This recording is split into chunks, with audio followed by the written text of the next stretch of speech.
Assalamualaikum warahmatullahi wabarakatuh. Alhamdulillahilladzi arsala rasulah bil huda wa dinil haq liyudhhirahu ala dini kullihi wa kafa billahi syahida.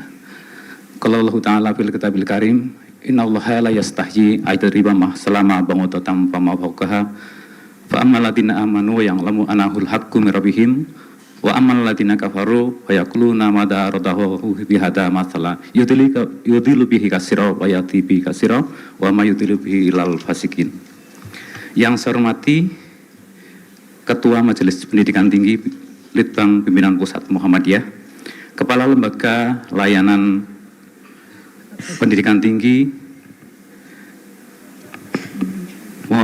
Wilayah 6 Jawa Tengah, Ketua Pimpinan Wilayah Muhammadiyah Jawa Tengah, Ketua Badan Pembina Harian Universitas Muhammadiyah Semarang, Ketua Sekretaris Anggota Senat dan Senat Kehormatan yang kami hormati, pimpinan perguruan tinggi mitra, para guru besar, kepala SKPD dan pimpinan instansi mitra, para pimpinan Unimus, Bapak Rektor, Wakil Rektor, Kepala Lembaga, UPT, Biru, para dekan, wakil dekan, para ketua program studi dan sekretaris program studi, dan juga para dosen, tenaga pendidikan, perwakilan mahasiswa, dan juga relasi, kolega, sahabat, keluarga, dan undangan yang berbahagia.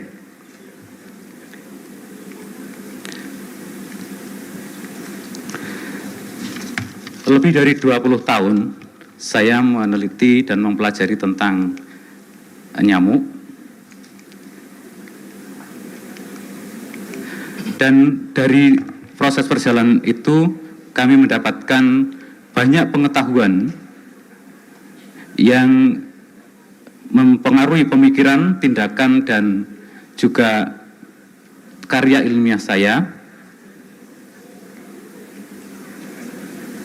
dalam bidang surveillance epidemiologi, dan oleh karenanya sebagian dari karya penelitian saya akan saya tampilkan pada pidato pengumuman ini dengan judul Penguatan Sistem Surveillance, Pencegahan dan Pengendalian Penyakit Bersumber Nyamuk.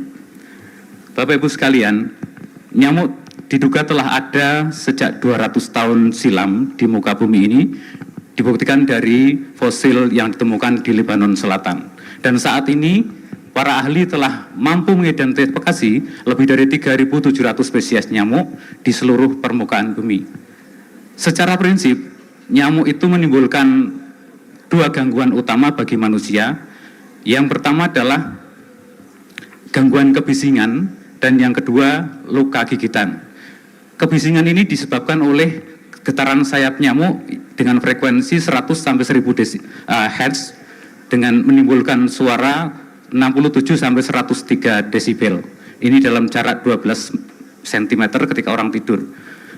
Kemudian luka gigitan ini menimbulkan banyak masalah. Dalam penelitian Zahrani, di daerah endemis tinggi malaria, setiap malam setiap orang mendapat gigitan lebih dari 10.000 kali dari nyamuk. Gigitan ini menyebabkan yang paling ringan adalah bentol dan rasa gatal yang disebabkan oleh masuknya ludah ke dalam jaringan tubuh kita yang direspon oleh sistem imun tubuh kita. Dan masuknya ludah nyamuk ke dalam tubuh kita itu ternyata menjadi perantara masuknya ratusan ribu bahkan miliaran virus ke dalam tubuh kita, sehingga patogen-patogen ini menyebabkan berkontribusi terhadap 17% penyakit menular secara global. Nah, ada 20 jenis macam penyakit menular yang ditularkan oleh nyamuk, yang 6 diantaranya menimbulkan wabah. Ini gambaran epidemiologi dari ke-6 penyakit yang menimbulkan wabah tersebut. Secara umum setiap tahun menimbulkan 700 juta kasus dan ribuan kematian, dan didominasi oleh penyakit demam berdarah tinggi yang mempengaruhi hampir 4 miliar penduduk dunia atau hampir setengah dari penduduk dunia. Sedangkan penyakit bersumber nyamuk ini menimbulkan masalah ganda. Yang pertama adalah kejadiannya makin lama makin tinggi, kemudian obat dan vaksinnya belum ada yang pilihan, dan sembuhnya kasus tidak otomatis memutus rantai penularan karena masih ada nyamuk yang berkeliaran membawa patogen yang siap sewaktu-waktu akan mengancam kita semuanya.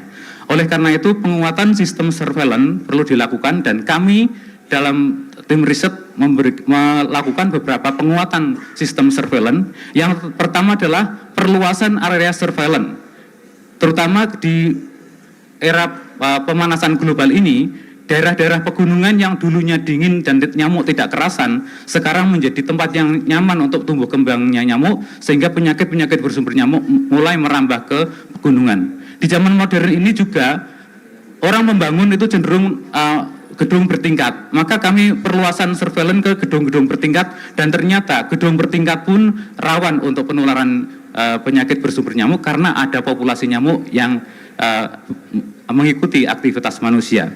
Kemudian pasca pandemi COVID, masyarakat beramai-ramai untuk berwisata, dan ini menjadi perhatian penting bahwa tempat-tempat wisata juga merupakan tempat-tempat yang rawan untuk penularan penyakit bersumber nyamuk, karena penelitian kami 76% tempat wisata terdapat populasi nyamuk dan jumlah yang besar.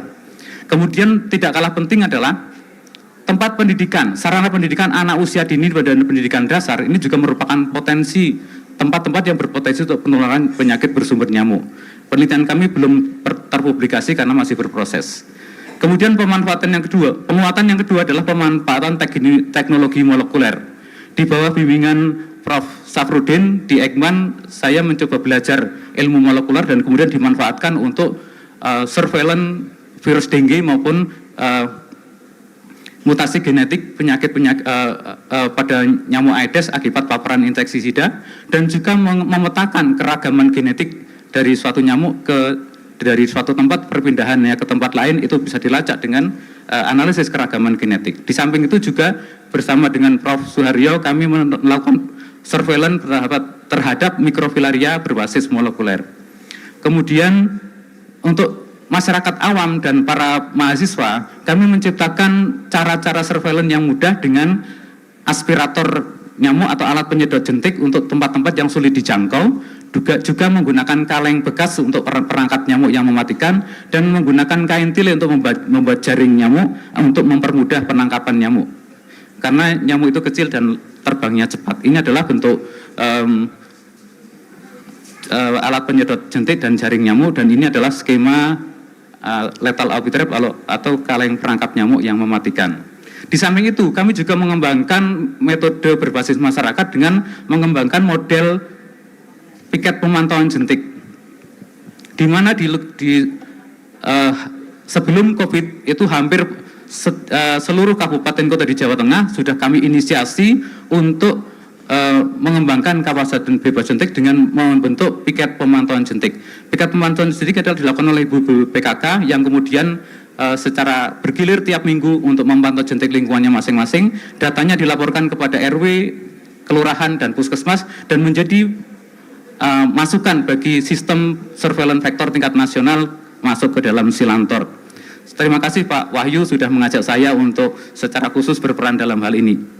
Pak Wahyu adalah dari Dinkes Provinsi Jawa Tengah ya. Dari temuan-temuan yang masalah yang ditemukan dalam surveillance, kami mau merancang 4 metode untuk mencegah penyakit bersumber nyamuk. Pertama adalah seleksi ikan pemangkan jentik yang tepat berdasarkan temperatur lingkungan. Pada lingkungan yang normal dan dingin, ikan hias beta splendens lebih tepat, sedangkan di lingkungan yang panas, Aploselus pancak atau ikan kepala timah itu lebih tepat. Jadi tidak sembarang ikan bisa digunakan untuk memberikan pemangsa jentik. Yang kedua, mengembangkan bahan larvasida dari bahan herbal. Yang pertama adalah akar tuba. Akar tuba ini memiliki potensi yang bagus dengan effective concentration antara 2,9 ppm sampai 16 ppm. Ketika diisolasi menjadi senyawa murni rotenon, ini lebih efektif lagi, dosisnya kurang dari 1 ppm. Kemudian ekstrak yang lain adalah tumbuhan rimpang, di mana kami mencoba ekstrak kencur, lempuyang, dan lengkuas. Ini juga efektif untuk larvasida dan juga efektif untuk repellent, bahan aktif pengusir nyamuk. Jadi kalau dulu orang sering mengatakan kamu masih bau kencur, ternyata beras kencur itu memiliki potensi yang tinggi untuk mengusir nyamuk, melindungi bayi-bayi dari paparan nyamuk. Bapak Ibu sekalian, meskipun tampak kecil dan lemah, nyamuk itu ternyata memiliki pengaruh besar bagi manusia, terutama membawa dampak penyakit-penyakit potensial wabah. Oleh karena itu saya mengajak, mari kita jangan pernah meremehkan yang namanya nyamuk, supaya kita tidak termasuk orang-orang yang disesatkan karenanya, dan termasuk orang-orang yang mendapatkan petunjuk karena nyamuk. Karena bersama penciptaan nyamuk, Allah memberikan petunjuk-petunjuk yang sangat banyak, baik petunjuk untuk menghambat pertumbuhan populasi, petunjuk untuk merancang berbagai cara pemberantasan, maupun petunjuk untuk mengembangkan vaksin, obat, dan produk lain untuk menanggulangi penyakit ini. Kiranya demikian dari saya, mudah-mudahan sedikit membawa pengetahuan bagi hadirin sekalian. Selanjutnya izinkan saya menyampaikan puji syukur kehadirat Allah Subhanahu wa taala yang telah memberikan rahmat dan kasih sayangnya, mengangkat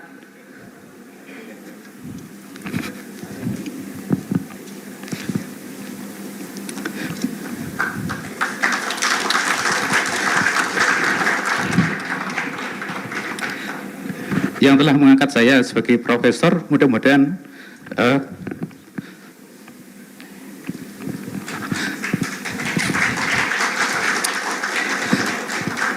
saya sanggup untuk menjadi profesor yang baik, terbebas dari sifat-sifat takabur.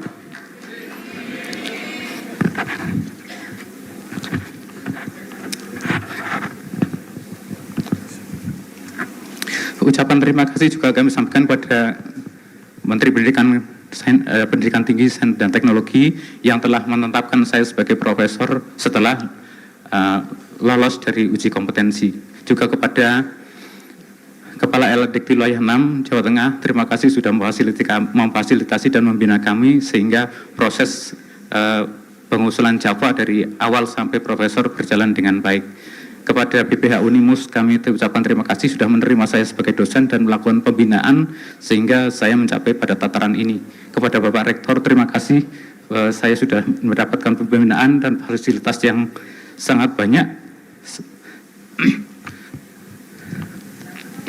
sehingga bisa mencapai tahapan ini. Kepada Direktur Pasca Sarjana, Ketua Prodi MKM dan juga seluruh keluarga besar FKM, terima kasih sudah membersamai dan memberi semangat untuk saya sampai detik ini. Kemudian Kepala BPSDM dan staf, terima kasih sudah memproses administrasi dengan baik. Khusus pada Profesor Purnomo, saya ucapkan terima kasih telah selalu mengajak saya untuk fastabikul khairat di dalam akademik. Kemudian para dekan senior, Prof. Sulhan, kebetulan tidak rawuh, kemudian almarhum Dr. Margo Utomo dan Pak Mehbaudin, terima kasih sudah membimbing dan memimpin saya untuk mencapai tataran ini. Kepada para promotor, almarhum Prof. Edi Darmono, kepada Prof. Suharyo, Prof. Safrudin, terima kasih sudah membimbing saya untuk menjadi dokter dan pada akhirnya mencapai tataran ini. Kemudian para pembimbing tesis, para pembimbing skripsi, almarhum Dr. Lubi Tantoso, Pak Sagundarno, dan juga Bapak, Ibu, Kepala, dan Guru SD, SMP, SMA, terima kasih sudah membimbing dan mengajari saya. Dan alhamdulillah pada kesempatan ini Bapak Ibu sekalian bisa rawuh di kesempatan ini. Terima kasih. Dan juga jajaran Dinas Kesehatan dan Bapolkes Jateng, terima kasih sudah memberi kesempatan saya untuk ikut berkiprah di dalam memajukan kesehatan masyarakat. Demikian pula untuk Ketua IAKMI, PAI, PTKMI, dan APTKMMI, terima kasih sudah memberikan kesempatan saya untuk berkiprah memajukan ilmu kesehatan masyarakat. Terkhusus bagi Bapak Ibu saya, Bapak Purwati dan Ibu Sukarsih, matur nuwun, sampun dipun kula wentah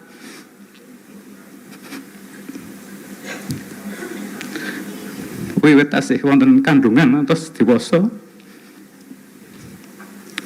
Mugi-mugi